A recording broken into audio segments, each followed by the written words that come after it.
Hay un tema por el que muchas personas preguntan y se refiere a estar muertos, y lo que significa estar dormidos. En la Escritura vemos que los términos muerto y dormido se usan para designar una misma realidad. Pero eso se hace con una finalidad. Comencemos. ¿Qué sucede cuando una persona muere? Su alma abandona su cuerpo y, si es creyente, hay una escritura muy importante que es fundamental, es una promesa. Y esa promesa es que al estar ausentes del cuerpo, ¿y qué es lo que está ausente del cuerpo? El alma. Estar ausentes del cuerpo es estar presentes con el Señor. Y esa es una realidad hoy para los creyentes. Recordemos lo que el Mesías nos dijo. Él dijo que vamos a estar con Él. Por ejemplo, en el libro de Lucas, capítulo 23, el Mesías está hablando con uno de esos criminales que estaban a su lado en la cruz. Y les dice, de cierto te digo que hoy estarás conmigo en el paraíso. Recuerda esa palabra porque necesitamos definir una cierta ubicación. Y esa ubicación es el lugar bíblico llamado Sheol. Sheol es una palabra en hebreo que se refiere al lugar de los muertos. También debemos incluir en nuestra discusión una enseñanza bíblica que nos dio el mismo Yeshua.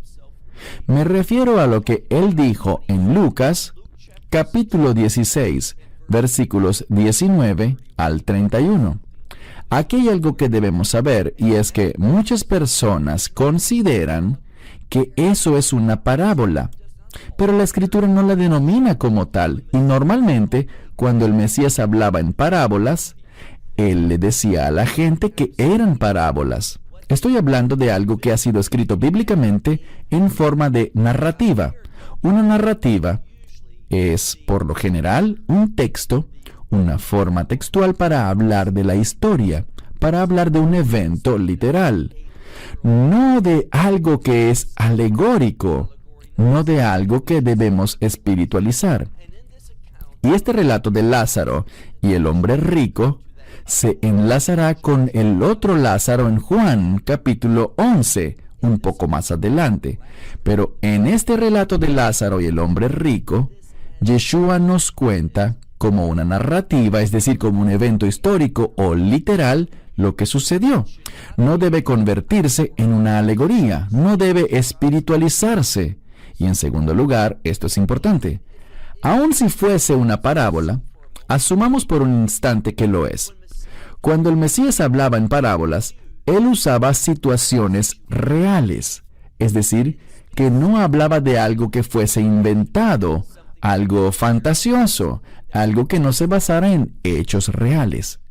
Muchas veces él daba ejemplos, y para efectos de esta explicación, tomemos el caso de la mujer que pierde una moneda. ¿No vemos en la Escritura que ella la buscó diligentemente?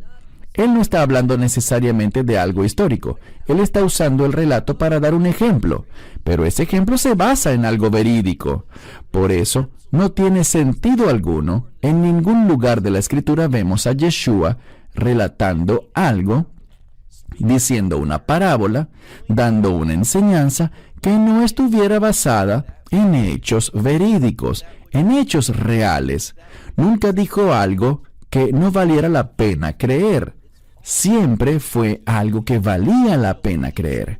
Así que él habló del Sheol y habló de dos compartimientos.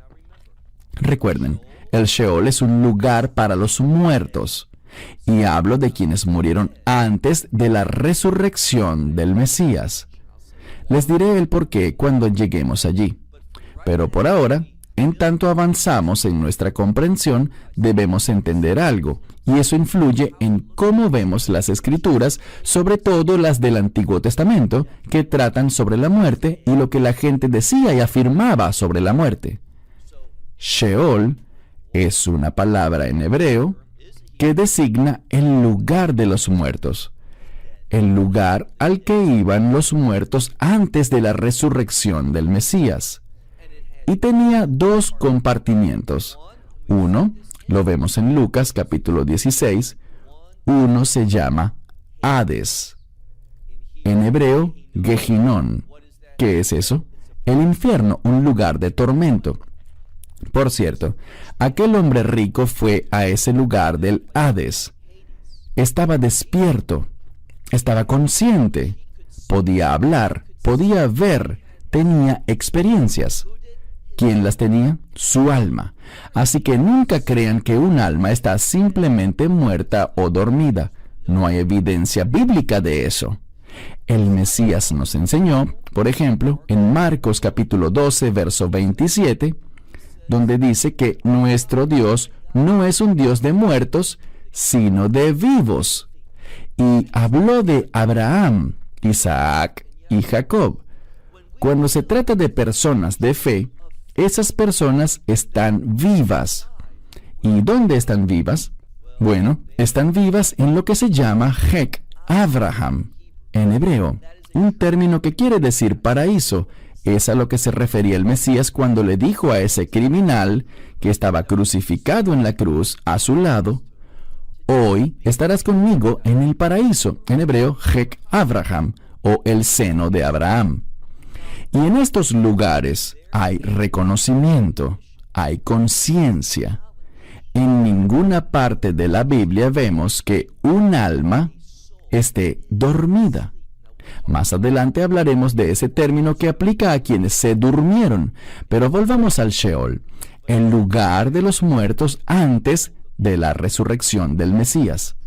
Cuando alguien moría, su alma iba al Sheol.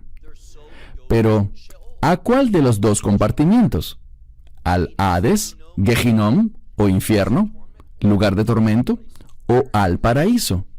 Y todo dependía en aquella época, pues no aplica para nosotros actualmente. En aquella época eso dependía de la fe. ¿Creía esa persona en la promesa de Dios? ¿En cuál específicamente? En la promesa de un redentor. Un redentor basado en el pacto abrahámico.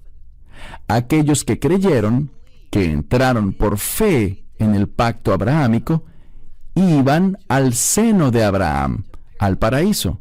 Los que rechazaron ese pacto, los que rechazaron la promesa de Dios de un redentor, iban al infierno, o Hades, o Gehinnom, el lugar de tormento en el Sheol. Esto es lo que debemos entender. Sabemos, por ejemplo, que en la primera de Pedro, capítulo 3, al ver la primera de Pedro, capítulo 3, versos 19 y 20, se habla del descenso del Mesías al Sheol, al infierno, y les predicó oigan esto, Él les predicó a aquellas almas que estaban encarceladas.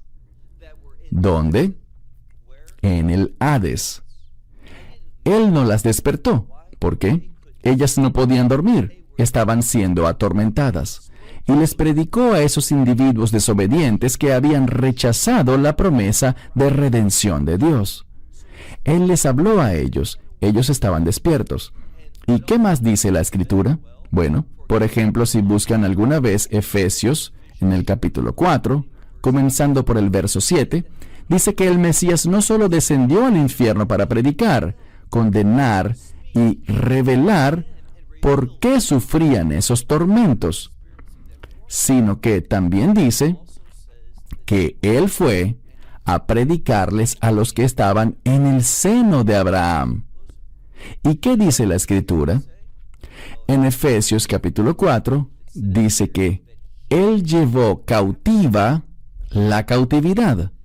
¿Cómo entendemos eso?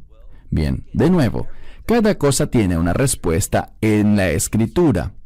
Al buscar una respuesta correcta, nos vamos a ver un ejemplo en Mateo 27. Vemos en Mateo 27, versos 51 y 50, cuando el Mesías murió, cuando entregó su espíritu, dice que el parójet, aquel velo, se rasgó en dos desde arriba hasta abajo, Y luego vemos que aquellos que estaban en el seno de Abraham, ¿qué les pasó a ellos? Dice que volvieron a vivir y que ellos no salieron de la tumba, sino hasta después de que el Mesías resucitó. ¿Por qué? Porque dicen las Escrituras que Yeshua debe tener precedencia en todas las cosas. Así que su resurrección les dio vida, pero no se manifestaron ni fueron vistos, sino hasta después de que Él hubiera resucitado de entre los muertos. Vemos entonces que el Mesías, dice la Escritura, que Él llevó cautiva la cautividad, y cuando ascendió, ellos también ascendieron hacia el cielo. Por tanto, déjenme citar otra Escritura. Isaías capítulo 5, verso 14. Isaías 5, 14. Allí dice que Dios ha ensanchado, ha ampliado el Sheol. ¿A qué se refiere? Allí hay un mensaje. Cuando Yeshua llevó cautiva la cautividad, cuando vació el seno de Abraham, hoy no hay un seno de Abraham. ¿Por qué? Cuando una persona muere, si es creyente, en el instante en el que muere, es decir, cuando su alma abandona su cuerpo, ¿qué pasa con esa alma? Esa alma pasa a estar ante la presencia del Mesías, a estar con Dios en el cielo. Eso es importante por lo que hemos dicho antes. Estar ausentes del cuerpo es estar presentes con el Señor. ¿Dónde está el Señor? En el cielo, a la diestra de Dios Padre.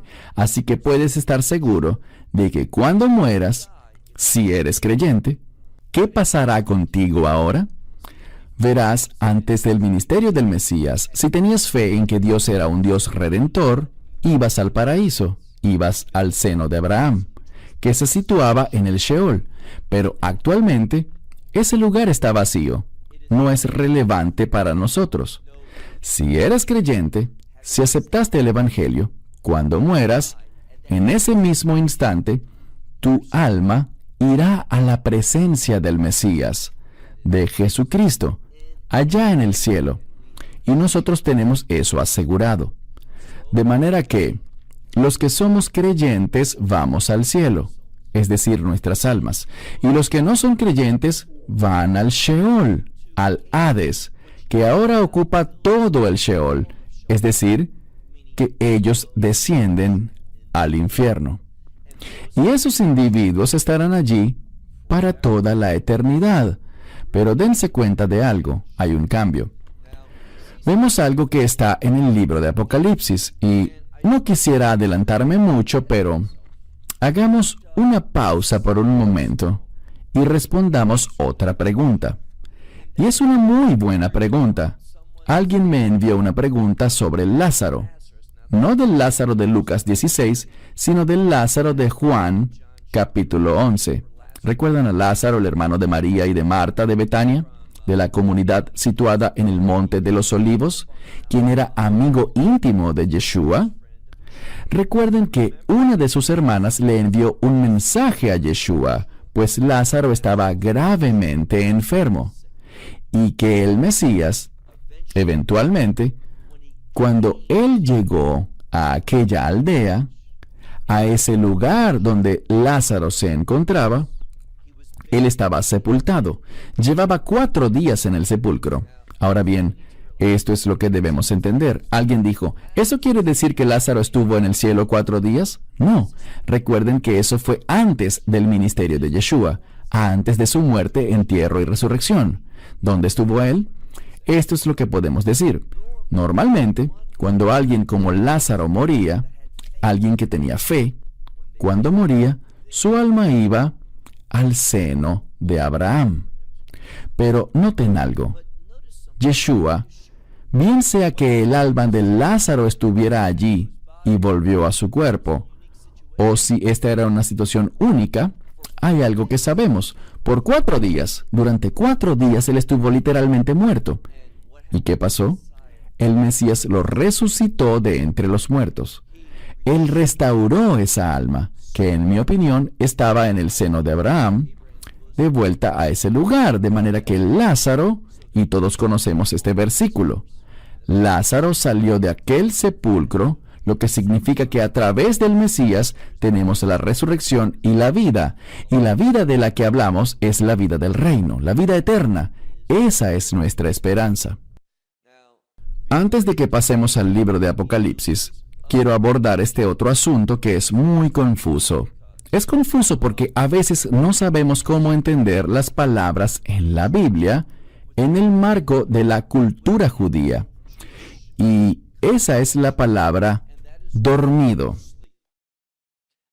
En la Biblia, muchas veces se refiere como dormido a personas que han muerto, y nos referimos a muerte literal. ¿Por qué? Bien, les citaré otro pasaje de las Escrituras. Es el Evangelio de Marcos, capítulo 5, verso 35.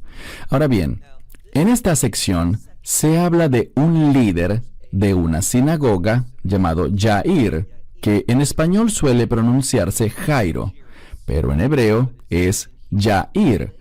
Y vemos que Jair es un líder de una sinagoga, y cuando se acercó inicialmente a Yeshua, su hija estaba muy enferma. De hecho, en la Escritura dice justamente que estaba al borde de la muerte, muy cerca, en un estado que está entre la vida y la muerte.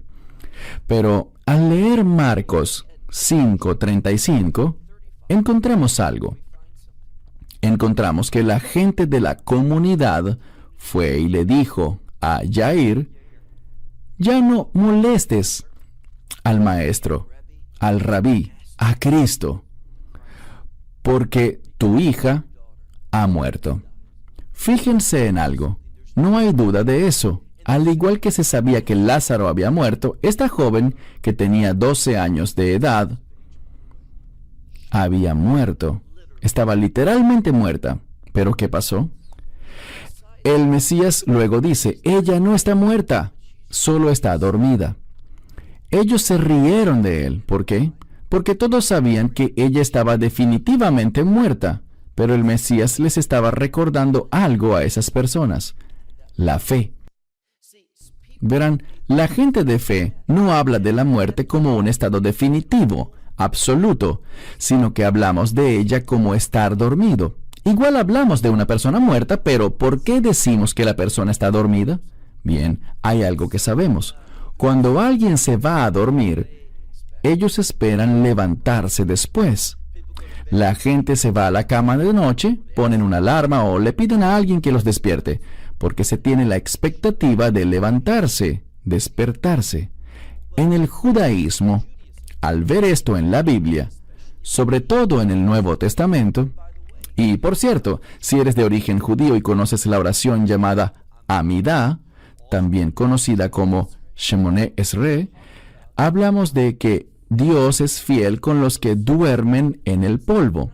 Y no se refiere a aquellos cuya alma está dormida en la tierra, sino que es un eufemismo, es una expresión. Y la naturaleza de esa expresión nos enseña algo. Aquellos que tuvieron fe y han muerto, tienen una expectativa de volver a levantarse, de que no es el final, de que la muerte no es absoluta. Esperamos una resurrección. Con respecto a la resurrección, en las Escrituras hay distintos eventos que hablan de la resurrección o usan la resurrección para definirlos. Uno es nuestra esperanza bendita. La podemos ver o leer en 1 Corintios 15. Es vista como una resurrección, y sabemos esto. Cuando una persona muere en la fe, se elevará en la resurrección. Su alma subirá hasta el cielo. Recuerden ese versículo. Tercera vez que lo diré. Estar ausentes del cuerpo es estar presentes con el Señor. Así que nuestra alma se elevará hasta el cielo. De hecho, citaré otro pasaje de las Escrituras, Eclesiastés, el libro de Cohelet, capítulo 3, verso 21. Salomón preguntó lo siguiente: ¿quién sabe que el alma de los hombres sube arriba y el alma de los animales desciende hacia abajo? Pero hay que tener cuidado con algo. Al tratarse de libros como el de Eclesiastés, En él, Salomón hacía muchas preguntas y luego las respondía, pero se trataba de preguntas que se hacía la gente. Así que no hay que tomar una afirmación del libro de Eclesiastés y sacar teología de allí cuando él hacía preguntas o hablaba desde una perspectiva distinta. Lo mismo sucede con Job. En el libro de Job muchas veces hablaban sus amigos y no lo hacían desde la fe. Ellos afirmaban eso que ellos creían, que habían oído, que la sociedad promovía, pero no quiere decir que eran cosas ciertas. Por eso es muy peligroso tomar las afirmaciones de los libros de Eclesiastés y Job. A veces el mismo Job hacía una afirmación basado en una creencia errónea, basado en lo que había oído decir a sus supuestos amigos y lidiaba con eso. No era un hecho teológico. Él estaba lidiando con algo en lo que la gente creía, por lo que debemos tener mucho cuidado. Pero vemos en el libro de Marcos capítulo 5, cuando Yeshua le habla a Jair, y todos decían que su hija había muerto. Él dijo, ella no está muerta, solo está dormida. Es decir, tengan fe en la resurrección. Sí, está muerta, pero ella se levantará. Y Yeshua les va a dar el ejemplo. Él va a hacer un milagro para confirmar esa esperanza que tenemos de la resurrección. Hay una resurrección cuando morimos siendo creyentes. Al estar ausente del cuerpo, nuestra alma asciende al cielo. Ese es un tipo de resurrección de la cual Él está hablando. Y también sabemos algo más. Hay una resurrección con la esperanza bendita para aquellos que están, ¿qué? Que ya están muertos. Hablemos un poco de esa esperanza bendita y me refiero al rapto. Cuando leemos 1 Corintios 15, y por cierto, si han estado siguiendo nuestro estudio en inglés del libro de 1 Corintios 15, vamos por el capítulo 14, así que en pocas semanas, 3 semanas, llegaremos a ese lugar crítico de 1 Corintios 15. Y ahí se nos enseña que en un abrir y cerrar de ojos, en un instante, con el sonido del shofar, el Mesías descenderá. ¿Y qué ocurrirá? Nos encontraremos con Él en el aire, es decir, en el cielo. ¿Quiénes? Los creyentes. ¿Y qué pasará? Dice allí que los que ya están muertos. Cuando Él habla de los muertos, Él aclara que no son sus almas, sino sus cuerpos. ¿Qué pasará con sus cuerpos? Al morir, el cuerpo se descompone, y no importa qué pasó con el cuerpo físico. Si una persona es incinerada al morir, y según la ley judía no se debe hacer eso, pero esa es una tradición, porque da igual lo que le pase al cuerpo. Puede que el cuerpo lo hayan cortado en pedazos y esparcido por el mundo, que lo hayan metido en ácido o en el fuego, lo que sea. Nada es un problema para Dios. Con Dios todo es posible. Así que en ese momento, sin importar dónde estén tus cenizas, Dios las reunirá en un instante, las reintegrará y serán transformadas en un nuevo cuerpo. Ese es solo el cuerpo. Y las almas que han estado en el cielo, las de aquellos que ya habían muerto, esas almas serán reunidas con un cuerpo nuevo. Y ellos estarán con el Mesías tal como lo estaban antes, y seguirán estando con Él en el cielo. Los que aún estemos vivos, si seguimos vivos en ese momento y aún no hayamos muerto, si aún estás vivo, ¿qué sucederá? Tu cuerpo será transformado en un nuevo cuerpo. Tu alma estará con ese nuevo cuerpo, obviamente, porque aún estás vivo, no has muerto, no ha ocurrido esa separación entre el cuerpo y el alma. Serás transformado y elevado y te encontrarás con el Mesías en el aire, y todos seremos llevados al cielo, donde pasaremos el tiempo que quede hasta el establecimiento del reino milenial.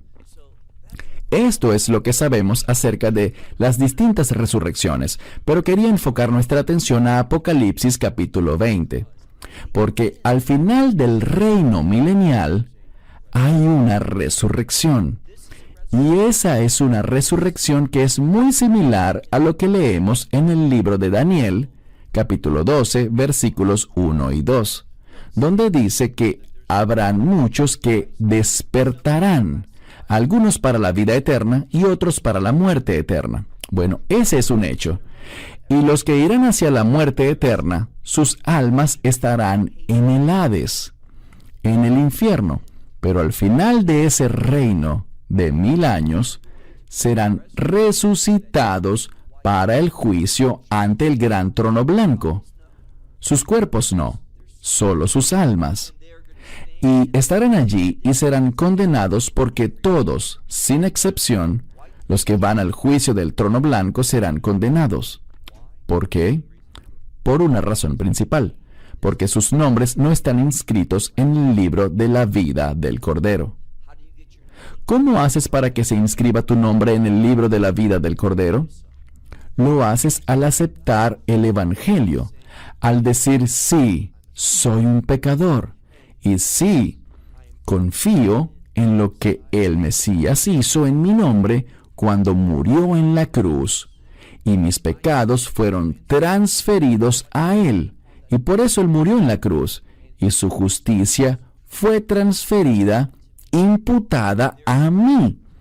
Por tanto, puedo confiar en que cuando muera, iré ante Dios, y Él verá la justicia de su Hijo en mí, por su gracia, por su misericordia, por su perdón, y seré aceptable para Él debido a la perfección del Mesías, no la mía. Yo soy pecador, pero mis pecados han sido procesados, han sido quitados, y la justicia de Dios, la justicia de su Hijo, me ha sido dada. De manera que tenemos eso asegurado. Pero los que estarán en el juicio del trono blanco, al final de Apocalipsis 20, todos aquellos que han muerto serán resucitados.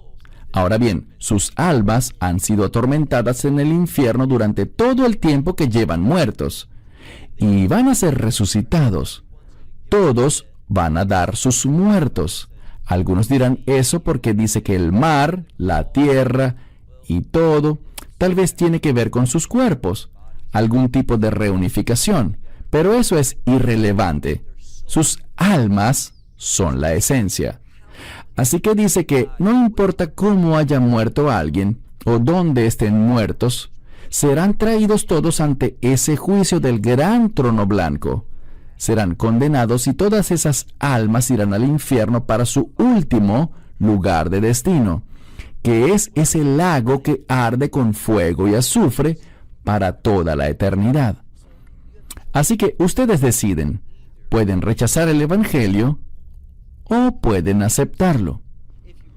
Si lo rechazan, van a ir ante el juicio del gran trono blanco, experimentarán una resurrección, pero es una resurrección para condenación, para enfrentar la vergüenza y la muerte perpetua, y finalmente terminarás en ese lago que arde con fuego. Pero aquellos que reciban el Evangelio, que digan, sí, yo soy un pecador, pero sí, yo confío en el Mesías, yo creo que Él murió en la cruz por mí, y creo que resucitó al tercer día. Entonces, ¿qué? Entonces nuestras almas, al morir, en ese instante, nuestras almas irán a la presencia de Dios. Y para ese momento de la esperanza bendita vamos a recibir ese nuevo cuerpo. Dios pone todo esto muy, muy claro. En ninguna parte vemos que en las Escrituras diga que un alma está dormida. Solo dice que los muertos están dormidos, pero es una forma de decir que debemos tener fe en esa resurrección. Por eso dice, no se preocupen por la muerte, pues es como irse a dormir, porque van a levantarse de nuevo. Bien, diré esto de nuevo. Cuando alguien muere en esta época, si es creyente, esa persona irá enseguida, en ese mismo instante, a la presencia de Dios. Y si alguien muere habiendo rechazado el Evangelio, en ese mismo instante su alma irá al Hades, donde permanecerá hasta el juicio del gran trono blanco. Y después del juicio del gran trono blanco, volverá a ser arrojado al Hades, y el Hades y sus almas serán arrojados a ese lago que arde con fuego para siempre. No hay cambios, esa es su condición eterna. Pero los que somos creyentes, estaremos en el instante mismo de nuestra muerte con el Mesías Yeshua, y en ese momento de la esperanza bendita vamos a recibir un nuevo cuerpo. Y para el momento de la segunda venida del Mesías, como lo dice Primera a Tesalonicenses, capítulo 3, verso 13, vamos a venir con Él. Los santos vendrán con Él para gobernar y reinar con Él durante esos 1000 años. Y el término de esos 1000 años, cuando finalice el juicio del gran trono blanco, entonces Dios establecerá la nueva Jerusalén. Y allí estaremos en nuestra ubicación eterna, la nueva Jerusalén. Y nada cambiará el cuerpo glorioso que tendremos, ese cuerpo del reino que recibimos en el rapto, y experimentaremos la eternidad con Dios, con ese Cordero, con el león de la tribu de Judá. Experimentaremos ese maravilloso estado de hallarnos en su presencia, conociendo sus bendiciones, viviendo sus promesas para toda la eternidad. Así que dense cuenta de que ninguna escritura dice que las almas andan dormidas. Es un eufemismo para la creencia en la resurrección de aquellos que han muerto en la fe. Y los que no, ellos también serán resucitados, pero como dijimos, para ir al juicio del gran trono blanco. Bien, mi esperanza es que, de cierta manera, este estudio, leyendo algunos pasajes de las Escrituras que espero hayan anotado, para que luego los puedan revisar por ustedes mismos, hayan traído claridad sobre este tema. Shalom. Esperamos que te hayas edificado con el mensaje de hoy y lo compartas con otros. Te invitamos a seguir nuestros estudios cada semana por este canal y por el portal de YouTube de Amarás a Israel. También puedes descargar nuestra aplicación móvil gratuita, Mi Estudio Bíblico. Finalmente, para obtener más información sobre nosotros, visita nuestra web amarasaisrael.org, donde encontrarás otras conferencias de Baruch en audio, video y texto. Hasta el próximo programa. Que el Señor te bendiga en Yeshua HaMashiach, Jesús el Mesías, mientras caminas con Él. Shalom desde Israel.